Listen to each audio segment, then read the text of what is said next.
Interviu.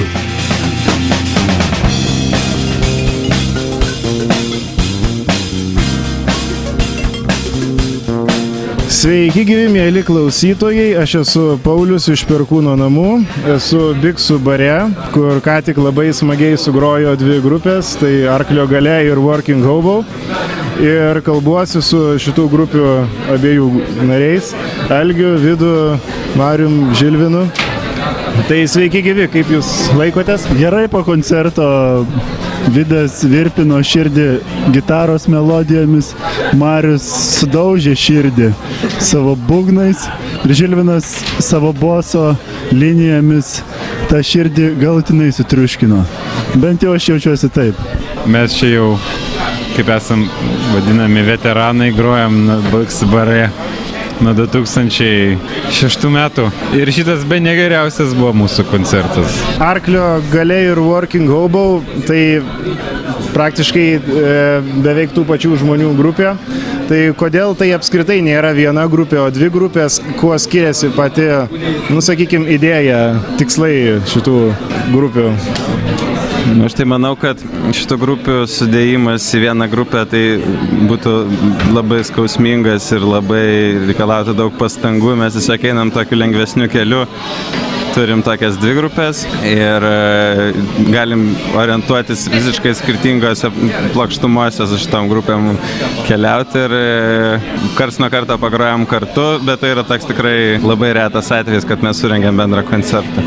Kaip susikūrė Working Hobo? Ar tai yra kaip Arklio galios benkartas vaikas, naujai sužydėjęs? Kitose paralelinėse sistemose atsirado. Arklio galia egzistuoja seniai, Working Hobo prasidėjo pagal oficialią versiją kokiais 2009 metais. Pusaklis Vilnelės Vidas, tragiškasis Vilnelės Deltos bliuzmenas, sėdėjo po tiltu ir gailiai verkė. Ir tada ėjau aš pro tą tiltą, išgirdau tą jo verksmą ir prisijungiau prie jo. Taip pat prisijungė Marius, prisijungė Žilvinas. Bent jau istorinės šaknys skirtingos. Arklio galia jau gyvavo sėkmingai daug metų.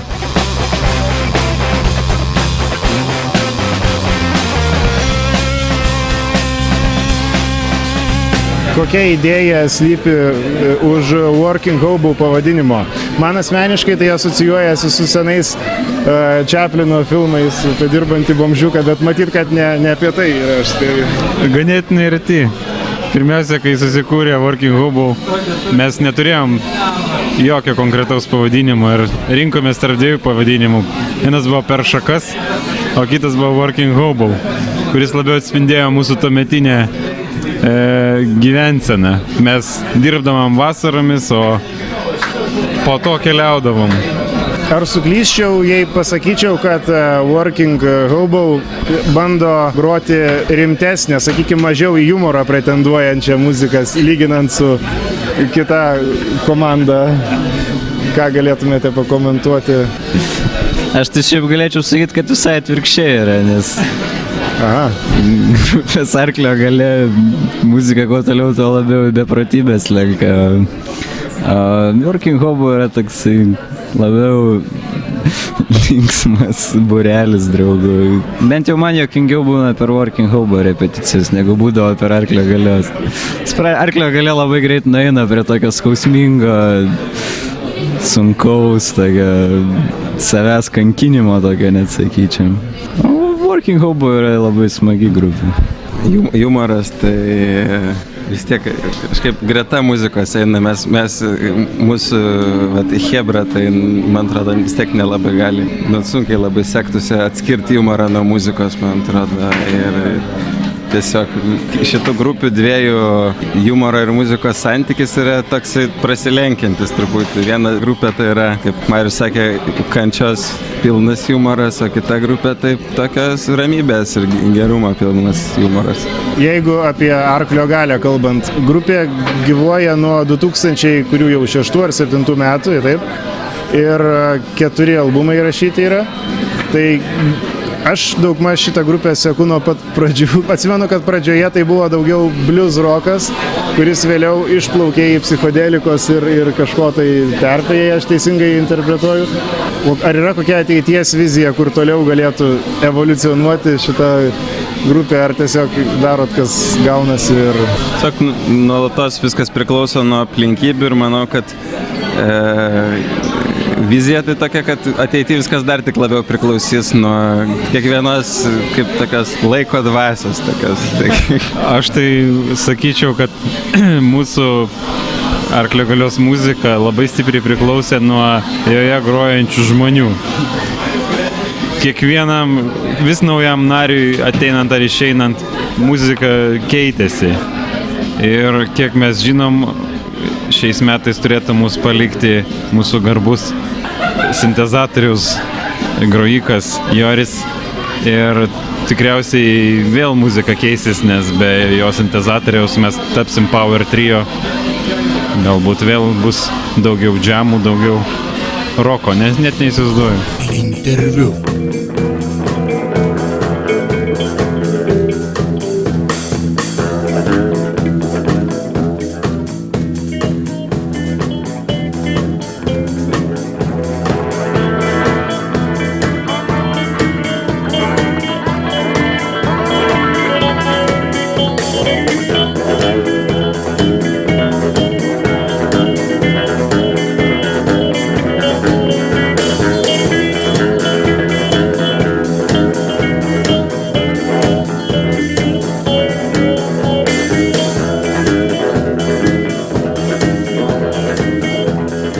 Vidai, Žilvinai, jūs Arklio galioj nuo pat prieš istorinių laikų grojat. Ir kaip čia taip atsitiko, kad anksčiau buvo Vidas vokalo pareigose, paskui pasislinko į Žilviną? Mes repetavom, buvo eilinis narių pasikeitimas, išėjo Tautvydas iš grupės ir mes, kaip sakant, ieškojom naujų sąskambių ir aš tiesiog jutau, kad man atsibodo kalbėti mikrofoną, kad aš susitelksiu ties gitarą ir labai trumpai nepavyko išmokti dainuoti. Kaip kam atrodo. Tai iš pradžių tai viskas klojasi instrumentiniškai. Bet vėliau Žilvinas neapsikentė ir pradėjo rėkauti tą mikrofoną. Jis poetas mūsų puikus, visi žodžiai parašyti jo, išskyrus kurie parašyti mano. Vidas taip nustojęs dainuot pradėjo trigubai geriau grot.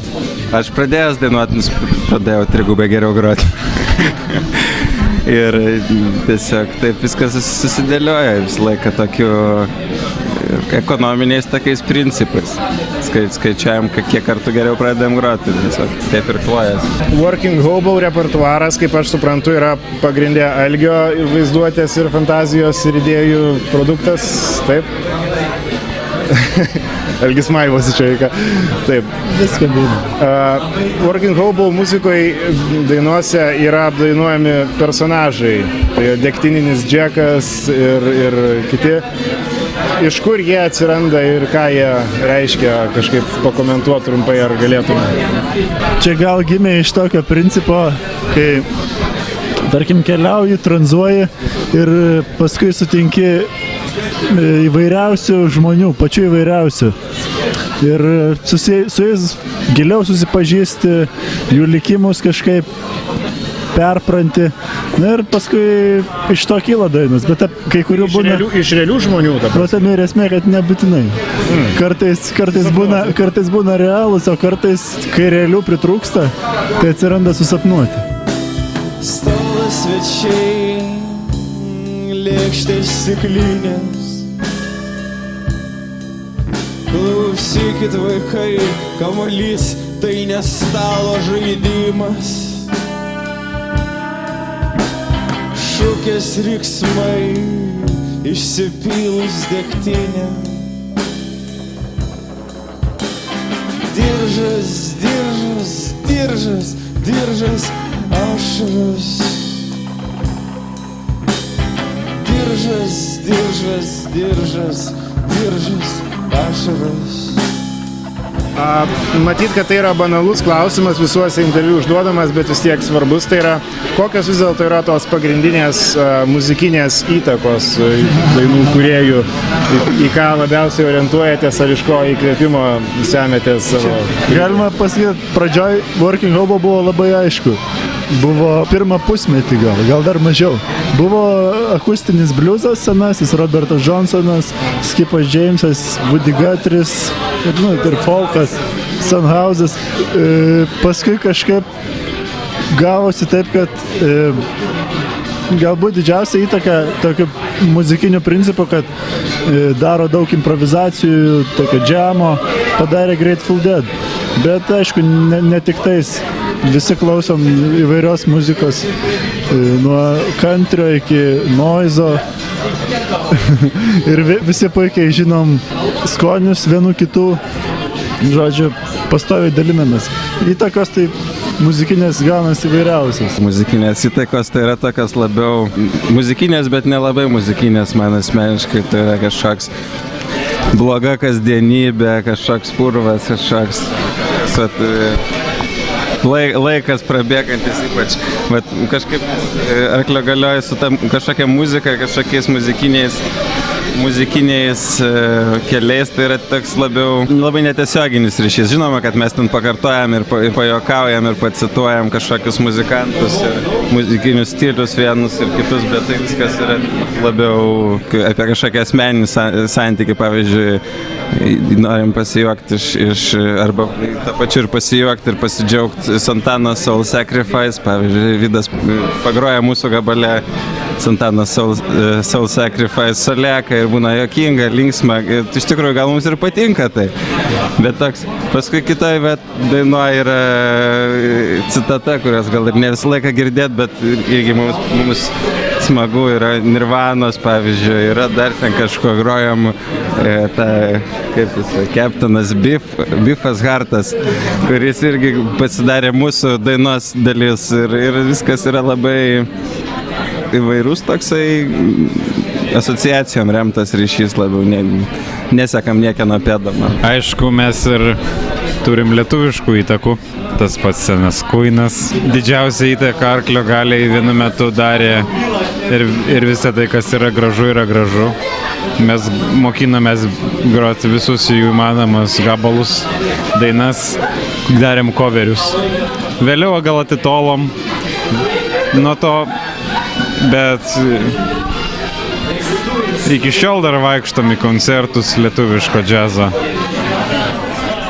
Ypač Mockūnas, Višniauskas. Kai atvažiuoja Naujokaitis ir kiti. Ar teisinga būtų pasakyti, kad abiejų šių grupių muzika, kūryba apskritai yra muzikinės klajonės be kažkokio tai konkretaus stiliaus, į kurį bandoma orientuotis ir ką Algis laikantis mikrofoną galėtų pasakyti? Dėl Working Hobo nežinau. Kai būna džemai, o kiekvienam koncerte būna džemai, tai gaunasi visko.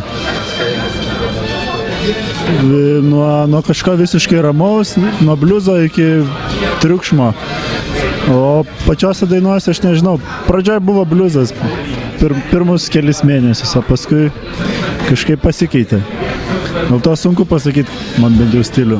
Aš tai esu įsitikinęs, kad muzikinė kryptį labiausiai nulėmė tas toks vidinis klimatas, grupė, bendravimas tarp grupės narių. Man asmeniškai labai sunku, kai prisijungia nepažįstamas žmogus, aš negaliu su juo groti taip iš karto. Tai yra tas santykis tarp grupės narių, bendravimas nuolatinis ir jisai varijuoja, keičiasi ir tai, aišku, man tas patinka mūsų muzikavime, kad mes vienas kitam leidžiam daryti visokius eksperimentus ir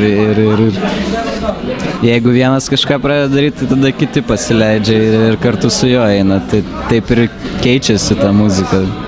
Interviu. Porno, ašaros.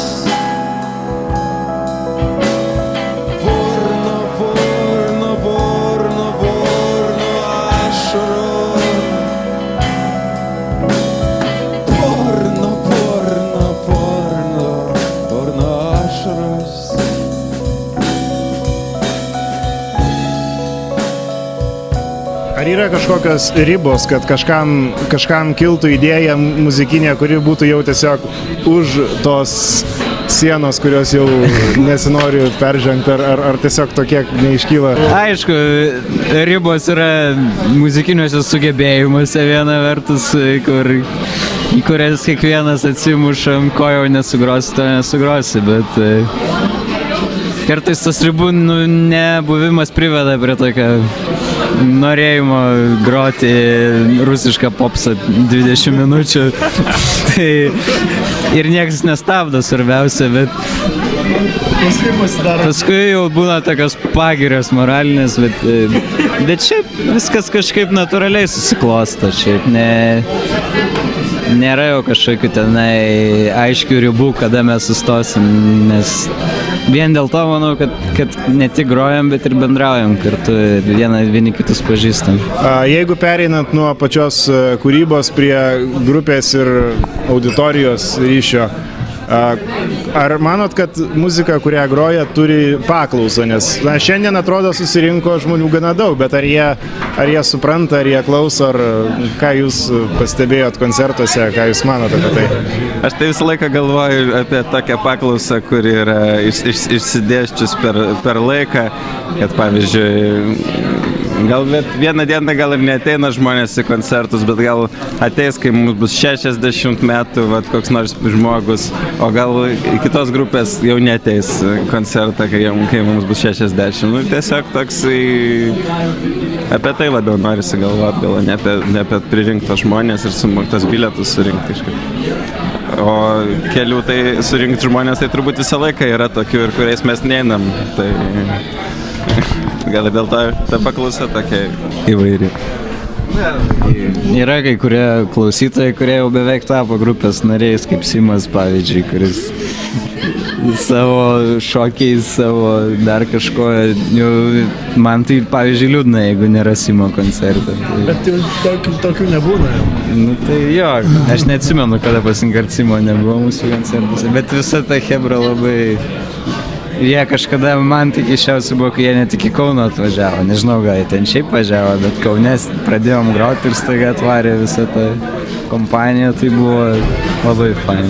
Nes tarkime, sunkesnėje scenoje, su kuria daugiau mūsų laida užsiema, yra akivaizdu, kad gyvybė yra išlikus. Yra daug grupių, kurios aktyvios, kurios atvyksta į Lietuvą ir panašiai.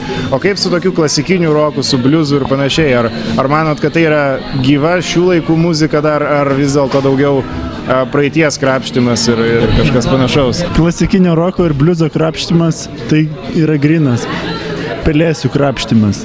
Ir nematau nei prasmės, nei ateities iš tikrųjų. Ta prasme, jeigu čia aš turiu omeny... Bet patys juk tai daro, tai...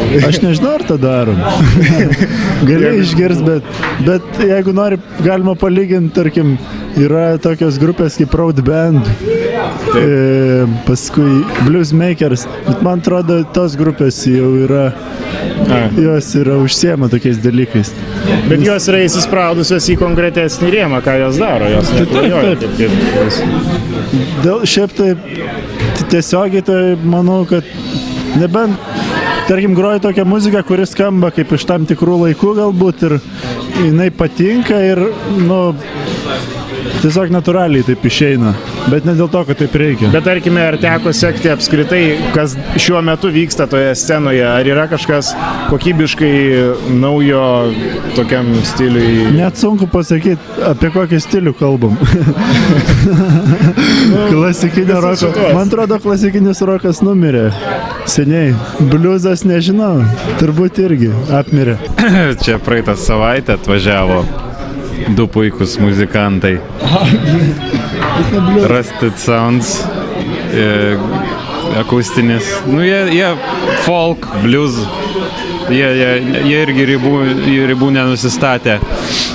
Ir jie ganėtinai skamba taip savotiškai, turi originalumo, nors ir, kaip sakant, kaip sakydavo visą laiką bliuzmenai, kad bliuzas tai yra spektaklis, kur visi žino, kas įvyks ir visi gali dalyvauti jame. Ir Ir atrodo, kad jeigu jau vieną kartą išgirdai, sugroji, jau viskas bus aišku. Bet, taip nėra. Vyksta bliuzo festivaliai tiek Lietuvoje, tiek užsienį. Sutraukia daugybę žmonių. Na, aš asmeniškai pats nesikė, esu labai ironiškai ten visaip taip interneto komentarų stilium dergęs visokias grupės, kurios bando klasikinį roką ten atlikti pagal visokius šablonus ir standartus. Bet kai pats groju, tai ta dilema visada išlieka, nes kartais ir man atrodo, kad grupės nariai gal per daug užsikabinę ties ten šiam 9 metais, bet visai kita perspektyva atsiranda, kai pats tą muziką groji ir kol jinai yra grojama gyvai, kol nėra kažkokio užsispyrimo grot pagal taisyklės, tai tada visada yra šansas kažką naujo sugrot, kažką įdomaus, kažką keisto. Bet kiek esu buvęs situacijose, kai grojama pagal taisyklės, tai labai vargindavo.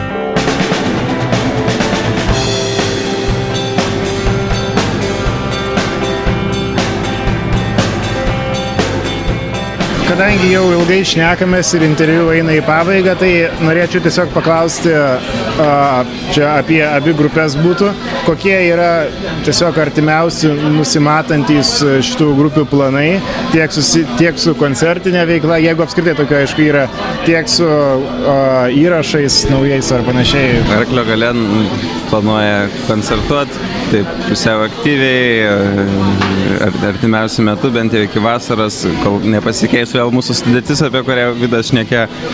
Ir planuoja koncertas, bet kovo 14 dieną laikinoje sostinėje Punto Picoje kainuos 10 litų. O albumas Arklio Galios turbūt nepasirodys artimiausiu metu, manau, gal kokia viena kita daina. Dabar viskas yra laisvam judėjime. Working Hobo ir planų labai ambicingų turi ir tikrai mes labai skaudama širdim kiekvieną dieną pakylam iš lovos, kad Working Hobo neturi dar albumo įrašyto ir neturim ką užsileisti kaip žadintuvą ant mobiliako, bet manau, kad gal jeigu dar labiau norėsim, tai viskas pavyks, aš tai taip. Liūdniausia yra Working Hobo situacija, nes liūdnesnė tai yra, nes šiuo metu Working Hobo turi daug dainų, kurias mes jau kelis koncertus iš eilės jau net nebegrojam, o jų dar neturim įrašų. Ir ganėtinai dėl to liūdna, kad jos neišliks niekur, tik žmonių atmintyse. Ir dėl to norisi kažkokiu būdu, gal YouTube. Dėl kviečiam visus gerus valios žmonės paaukoti mums pinigų įrašam. Mes galėsim jūs pavaišinti vakarienį.